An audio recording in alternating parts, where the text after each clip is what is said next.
Assim, a gente fica assim, ó, sobe e desce. Tem hora que mais desce do que sobe. Vamos levando a nossa vida, por quê? Como? E a gente fica estudando e debruça sobre os livros e participamos das reuniões e vamos buscar assistência espiritual para tentar resolver, para melhorar nós mesmos. No que momento nós estamos bem, ora nós estamos lá equilibrados, depois nós já estamos desequilibrados e ficamos a questionar como resolver essa questão. Só que as lições, elas são claras. A primeira coisa a fazer é purificar dentro de nós. Amados, essa obra aqui, olha, Paulo Estevam, é um tratado de iniciação espiritual. É um tratado. Antes de entrar nele, no livro Reportagem de Além do Túmulo, de Humberto de Campos, nós vamos encontrar lá Natal diferente. O caso de Efraim, espírita, se tornou espírita, primeiro era religioso, se tornou espírita. Não vou contar o caso não, eu só quero chegar em uma informação, em que depois que ele ficou frustrado, triste, dedicando aos trabalhos, se sentiu sozinho, se sentiu frustrado, acreditava que era incompreendido pelos companheiros e desanimado diante da vida, apesar de ser um comunicador, um pregador do Evangelho, se sentiu fraco, frustrado e desanimado e querendo evadir-se da vida. Quando então, lá na praia onde ele estava com o sinistro propósito de suicidar, que é um equívoco na nossa vida, uma falsa porta que nós não devemos nem sequer cogitar, jamais. Ali ele então recebe a visita mentalmente de Jesus. E entre as falas de Jesus, Jesus diz assim a ele: Efraim, me buscas nos outros e esqueceste de me buscar em ti mesmo. Em ti mesmo.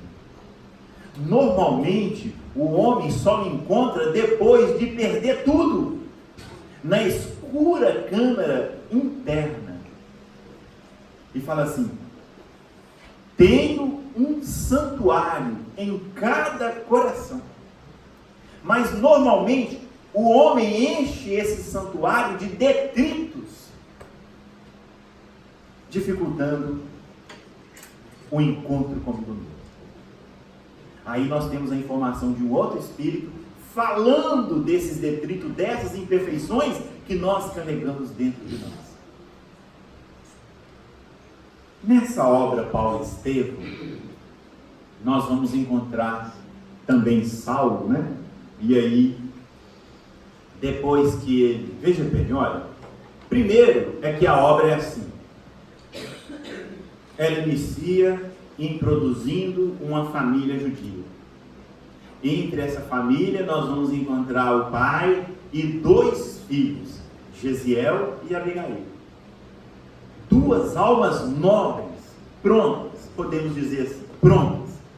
Não há relato no livro de como essas almas conseguiram aquela tranquilidade, aquela paz, aquele amor, aquela condição de perdão incondicional que eles demonstraram no início da obra.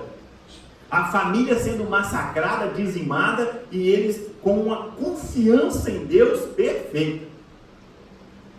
E desenrola e mostra as posturas comuns na vida de Gesiel, até que é levado à casa do caminho de Simão Pedro, e lá é mudado de nome, escondendo-se a sua personalidade por gratidão a quem lhe dera a vida, e ele então muda de nome e passa a chamar-se Estevão. Aí ele identifica com o Evangelho e fala assim: agora eu encontrei o tesouro da vida, preciso analisá-lo com mais vagar. Nele presinto a chave de todos os enigmas humanos, todos.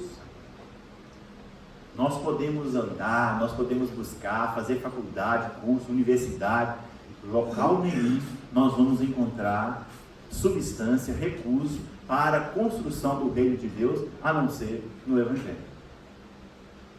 São essas almas que falam isso para a gente. E essa alma então já mostra ali perdoando, auxiliando e amparando. não mostra como que ele chegou naquela condição. Até o seu desencarne por mando de Saulo de Tarso, o apedrejamento. Encerra-se a história dele ali encarnado. E inicia a trajetória de Saulo de Tarso. Aí sim, é como se a obra mostrasse para a gente que, olha, essa é a condição de alguém que já esteja com a construção do reino de Deus dentro de si pronto. Agora, Paulo vai nos mostrar como que eu consigo construir o reino de Deus dentro de mim. Como? E a obra, ela versa e ela trabalha toda nesse sentido. E diante disso, depois que ele caiu do camelo, viu gente? Não é do cavalo que a gente fala, Paulo de Tarso caiu do cavalo. Não existe isso. Mesmo porque Emmanuel nos fala aqui na obra aqui que os camelos estavam cansados, né? E a cavalo não se atravessava deserto na época. Romano não andava também a cavalo. E ele tinha cidadania romana. Lembrando também que na hora que ele fica cego e ele chega lá em Tarso, ele contrata o serviço de um servo e ele em troca dá o camelo, que Ilha Vera caiu. Então tem cavalo, é imagem nossa, né? Que nós vamos construir. Abrasileiramos, né, a fala de Paulo. O fato é que quando ele cai, então, veja bem, ele tenta fazer, gente, era uma alma ativa, ele era resolvido, era uma alma resoluta, tinha uma estrutura espiritual invejável dentro dele. Ele estava acima de nós em muitas questões, mas era extremamente orgulhoso. E ele detestava Estevão. A alma superior não detesta ninguém. Então mostra a condição dele bem próxima de nós no sentido moral. Mas era inteligentíssimo e tinha uma estrutura espiritual invejável de vontade, de realização e uma inteligência extraordinária, incomum. Mas era mau. Mandou arrancar a unha das pessoas. Há relatos na obra de que para confessar, fazer com que as pessoas entregassem os outros cristãos, delatassem, arrancava as crianças de dentro do ventre das mães a mando de Saulo. Isso não é alma evoluída não. Então nós vamos encontrá-lo nessa posição. Depois que ele se converte, cai do camelo, vai para o deserto, né? Porque há conselho de Ananias, há conselho de Gamaliel, há conselho de Simão Pedro. As lideranças religiosas na época, com aquele neófito, aquele que havia então se candidatado ao cristianismo, fala com ele, olha, cuida do seu íntimo primeiro. Cuida do seu íntimo. Vai refletir, vai amadurecer primeiro. Ananias fala assim com ele, Paulo, aqueles que tiveram a vida em erro, antes deles falarem, eles precisam mudar a sua postura primeiro. E fala com ele uma lição da natureza. O que faz um agricultor antes de sair a semear? Primeiro, ele amere as sementes no seu celeiro particular. Você não as tem. Mandando ele amadurecer e refletir primeiro. Habituar-se, mudar de vida, ser uma outra pessoa. Ele vai para o deserto. Jesus encaminha 2 estudiosos, 2 professores de evangelho para ele. Áquila e Prisca, um casal, né? Um exemplo de casamento a serviço do Cristo. Aí é outra palestra. Mas o fato é que eles ali, durante 3 anos, estudando toda noite o Evangelho de Jesus. E durante o dia, trabalhando em sol a pino, como diz ele, desenvolvendo a paciência, confeccionando tapetes com couro capim, com pelo de animal capim. Desenvolvendo, se habituando, mudando, saindo da condição de doutor da lei, de ficar vigiando os outros e passar a vigiar a si mesmo e trabalhar. O Evangelho não brinca, ele não tem mágica, ele não nos mostra milagre na acepção de mudança, quebra da lei natural. Não existe isso. Mostra processo natural, coisas racionais que nós podemos ver, perceber e como chegar lá. É diferente.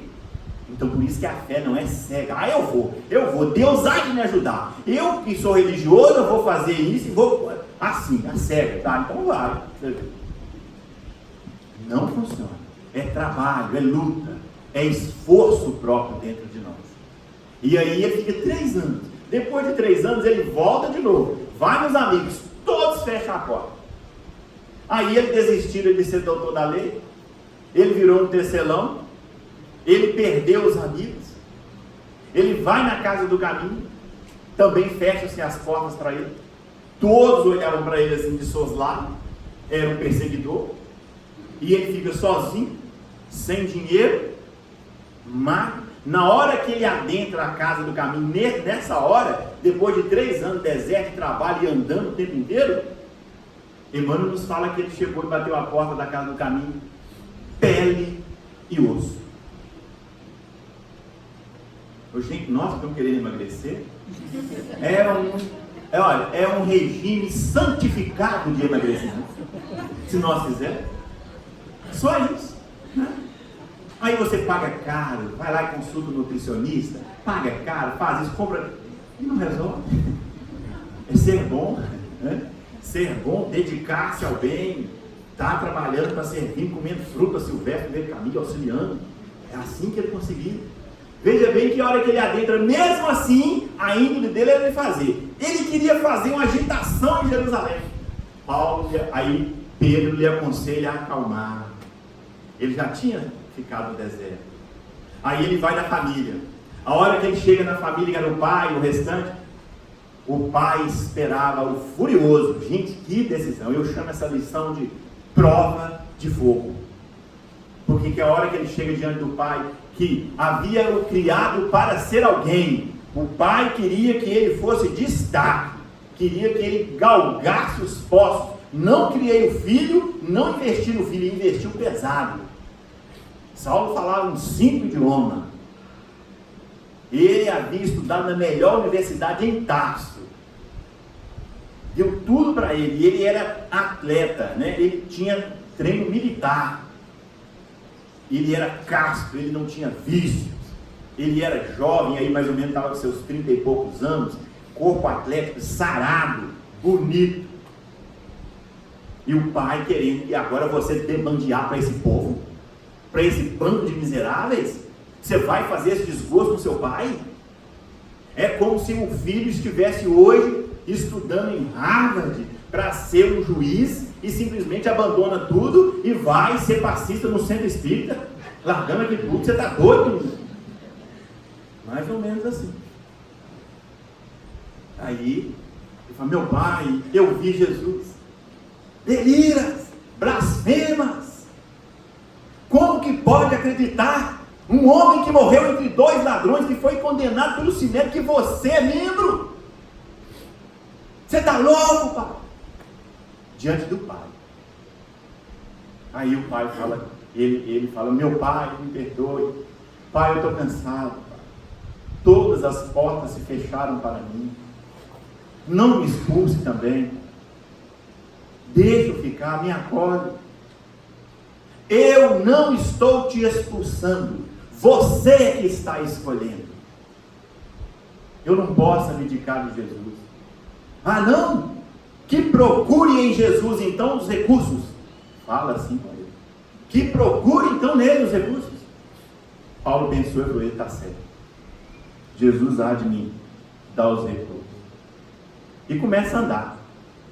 O pai fala assim para ele: se saíres por aquela porta, não és mais meu filho. Ou seja, está desertado.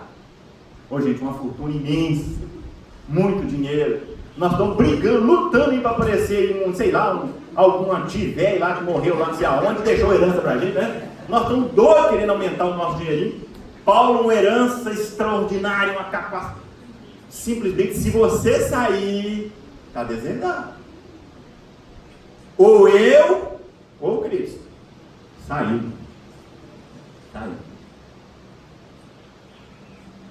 É assim. É extraordinário esse trabalho íntimo. Mas não para por aí. Veja bem que depois ele ainda luta, ele esforça. Aí ele está pensando em tudo isso, aí ele está às portas de Jerusalém. Ele vai ao relento, sem ninguém, sem nada, no meio de umas pedras lá. Ele adormece, bate de um torpor e ele sonha com Estevão e com Abigail.